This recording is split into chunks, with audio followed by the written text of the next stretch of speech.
ఇక వెస్ట్ బెంగాల్ గురించి మాట్లాడుకుంటే, వెస్ట్ బెంగాల్ ఎన్నికల ఫలితాల్లో వాస్తవానికి exit polls majority exit polls Mamata బెనర్జీకి పట్టం కడితే అనుభవమైనటువంటి ఫలితాలు వచ్చాయి. ఇందులో ఎస్ఐఆర్ ఏదైతే స్పెషల్ ఇంటెన్సివ్ రివిజన్ పేరిట పశ్చిమ బెంగాల్ రాష్ట్ర వ్యాప్తంగా తొలగించినటువంటి 93 లక్షల ఓట్లు కీలకంగా ఉన్నాయి.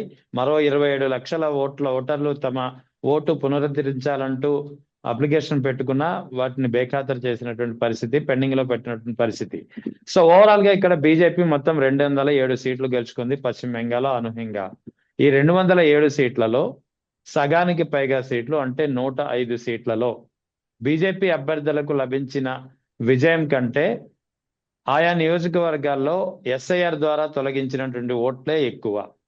అంటే ఇక్కడ ఏం అర్థం చేసుకోవాలి? ఖచ్చితంగా అండి, అన్ని నియోజకవర్గాల్లో జరిగింటదా అంటే మనం చెప్పలేం కానీ ఇక్కడ జరుగుతున్న పరిణామాలు చూస్తే మనం ఏదో ఊరికనే బీజేపీ పైన బురద జల్లాలనే ఉద్దేశం లేదు. కానీ ఇప్పుడు స్వయంగా బీజేపీకి సంబంధించిన అత్యున్నత మంత్రి పదవి ఏది కేంద్ర ఆర్థిక మంత్రి నిర్మలా సీతారామన్ గారి భర్త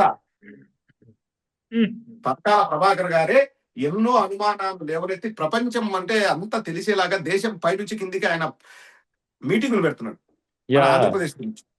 అవును, కరెక్ట్. బెంగళూరు, ఖరగ్పూర్ అన్ని చోట్ల మీటింగ్లు పెడుతున్నారు ఆయన. మనం ఒక చూస్తే అండి, మన ఎన్నికలనే ప్రాతిపదికగా తీసుకుంటే మనది 4వ ఫేజ్ ఎన్నికలు. ఏది మే 13 కదా మన 2024 మే 13 జరిగిన ఎన్నికలు. 13, 12 4వ ఫేజ్. ఫస్ట్ 3 ఫేజుల తర్వాత బీజేపీ పర్ఫార్మెన్స్ బాగలేదని వాళ్ళకు రిపోర్ట్లు వచ్చాయి. జరిగిన సీన్స్ ఆఫ్ ఇన్సిడెంట్ చూడండి మీరు. వచ్చిన వెంటనే మే 5వ తేదీ 6వ తేదీ నాకు బాగా గుర్తు, ధర్మవరంలో సత్యకుమార్ బీజేపీ తరఫున పోటీ చేస్తుంటే అమిత్ షా గారు ధర్మవరంలో మీటింగ్ పెట్టారు. మీటింగ్ పెట్టి ఈవినింగ్ వెళ్ళిపోయి డీజీపీ రాజేంద్రనాథ్ రెడ్డి గారిని బదిలీ చేశారు. ఎగ్జాక్ట్ 8 రోజుల ముందు బదిలీ చేశారు డీజీపీ. ఇవన్నీ ఆన్ రికార్డ్, ఇవన్నీ మనం చెప్పేటి కాదు. ఆ రోజు మీటింగ్ వచ్చిన సాయంకాలమే డీజీపీ గారు బదిలీ అయింది. అందరూ ఆశ్చర్యపోయారు, ఏం తప్ప డీజీపీ గారిని బదిలీ చేస్తున్నారు ఈ టైంలో.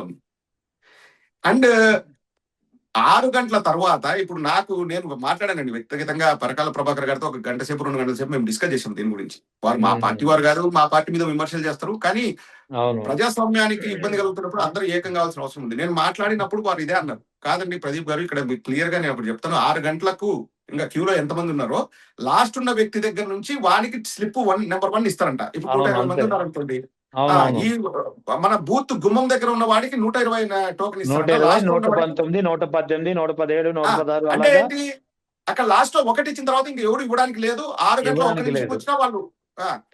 సో ఇప్పుడు ఆయన ఏమంటున్నాడు, ఇప్పుడు ఆ 3700 బూత్ల ఏదో ఉన్నాయి కదండి సమ్ బూత్స్, ఆయన చెప్పే నెంబర్, దాంట్లో మీ వీడియో ఫుటేజ్ చూపించండి, నెంబర్ 1 ఎవరికి ఇచ్చారు, నెంబర్ 120 or 130 ఎంతమంది ఉన్నా వాళ్ళ అన్ని వీడియోలు తీయండి అని చెప్పారు. ఇంతవరకు తీయలేదు. సో తెల్లారితో 2 గంటల వరకు పోలింగ్ జరిగిందని చెప్పారు ఎవరు ఎన్నికల అధికారులు. అది బోగస్, అది పెద్ద బోగస్ అండి. అవును, అక్కడే ఏదైనా జరిగింటది. ఇప్పుడు ఆ లెక్కన బీజేపీ వాళ్ళు కేంద్రంలో అధికారులు ఉన్నారండి. ఇప్పుడు వాళ్ళు ఓట్లు తీసేయించారనేది ఎవరు మమతా బెనర్జీ వాళ్ళు క్లెయిమ్ చేస్తున్నారు. సో ఆస్కారం ఉందా అంటే ఖచ్చితంగా 27 లక్షల ఓట్లు పెద్ద ప్రభావం చూపిస్తాయండి. మంగళగిరిలో ఆళ్ళ రామకృష్ణారెడ్డి గారు 2014లో 12 ఓట్లతో గెలిచారు. సో 10 ఓట్లు కూడా ప్రభావం. అప్పుడు 6 ఓట్లు ఆ పక్క పడింటే ఓడిపోయావు. అంతే కదా. 1 ఓటు కూడా ప్రభావం చూపిస్తుంది. 1 ఈజ్ ఈక్వల్ టు డబుల్ అండి. ఇప్పుడు నాకు పడకుండా ఆ పక్క వాడికి పడినా అంటే వాడికి డబుల్ అవుతాయి నాకంటే. అంతే కదా. ఇప్పుడు 12 ఓట్లతో నేను గెలిచిన అంటే 12 కాదు, 6 పోయినా నాకు 6 మైనస్ అవుతాయి, ఆ పక్కడికి 6 ప్లస్ అవుతాయి. So double count, double effect. So ఖచ్చితంగా అండి మమతా బెనర్జీ గారు అంత ఈజీగా వారు చెప్పరు. ఇప్పుడు నేను ముఖ్యమంత్రిగా కూడా రాజీనామా చేయనని అన్నారని కూడా విన్నాను. మరి అది ఏం జరుగుతుందో చూడాలి. కానీ ఖచ్చితంగా ఎక్కడైతే మాకు అధికారం ఉందో ఆ అధికారాన్ని వాడుకుంటాం అనే సూచనలే మనకు కనిపిస్తున్నాయండి ఇక్కడ చూస్తే. అంటే ఇక్కడ అవకాశం ఉన్న చోట ఎస్ఐఆర్ ప్రక్రియను, మరో అవకాశం లేని చోట్ల ఈవీఎంలను, ఈ 2 వ్యవస్థల్ని ఉపయోగించుకొని ఎలక్షన్ కమిషన్ చెప్పు చేతల్లో ఉంచుకొని కావలసిన చోట కావలసిన పార్టీకి అధికారం కట్టబెడుతోందా? అనుమానాలు అయితే బలపడుతున్నాయండి. 100కు 100% బలపడుతున్నాయి. ఇక్కడ నేను ఒకటైతే చెప్పగలనండి, ఖరాఖండిగా మన దగ్గర ఆధారాలు లేనప్పుడు మనం మాట్లాడకూడదు. బీజేపీ చేసిందే అంటే ఎవరికి తెలుసు చేసిందో లేదో కూడా చెప్పలేం. కానీ ఒకటైతే మాత్రం గ్యారెంటీగా చెప్పగలనండి, ఎప్పుడైతే ప్రజాస్వామ్యానికి మూల స్తంభాలు లాంటి వ్యవస్థల్ని చెప్పు చేతుల్లోకి తీసుకుంటే ప్రజాస్వామ్యం కుప్పకూలిపోతుంది. అవును. ప్రజల మాటకు విలువ తగ్గిపోతుంది. ప్రజల ఓటుకు ఎగ్జాక్ట్లీ. విలువ లేకుండా పోతుంది. ఎప్పుడైతే ప్రజల ఓటుకు విలువ లేకుండా పోతుందో అది ప్రజాస్వామ్యం కాదు, అది నియంతృత్వం. అంటే నా ఇష్టం వచ్చినట్టు నేను చేసుకుంటా, పరిపాలన సరిగా చేయకపోయినా నేను 5 ఏళ్ల తర్వాత ఎట్లా గెలవాలో నాకు తెలుసన్నప్పుడు నాయకులు పందికొక్కుల్లాగా మెక్కుతారు, నియంతృత్వ పోకడలకు పోతారు, అభివృద్ధి కుంటుపడుతుంది, ప్రజల జీవన విధానాలు సర్వనాశనం అవుతుంది.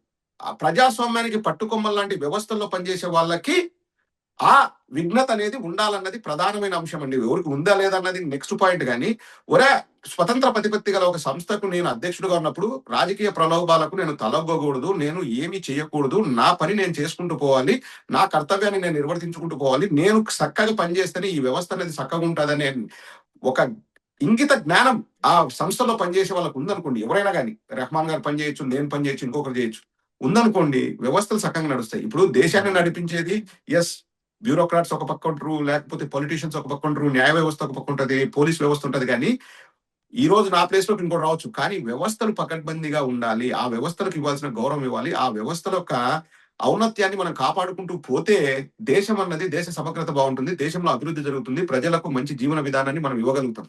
ఎప్పుడైతే వాటిని నేను చెప్పచేతల్లోకి తీసుకొని పైగా ఒక పక్క మత విద్వేషాలను రెచ్చగొడుతూ, లేకపోతే కుల విద్వేషాలను రెచ్చగొడుతూ, వీటన్నిటిని క్యాచ్ చేసుకొని ప్రజల్ని పిచ్చోళ్ళని చేస్తా అంటే ఒక 5 ఏళ్లకు 10 ఏళ్లకు పబ్బం గడుపుకోవచ్చు. కానీ ఓవర్ పీరియడ్ ఆఫ్ టైం ఏమైతుందంటే మనకి ఏంద్రా ఎటుపోతుందిరా దేశం అనే ఒక ఫస్ట్ ప్రశ్న ఉత్పన్నం అవుతుంది.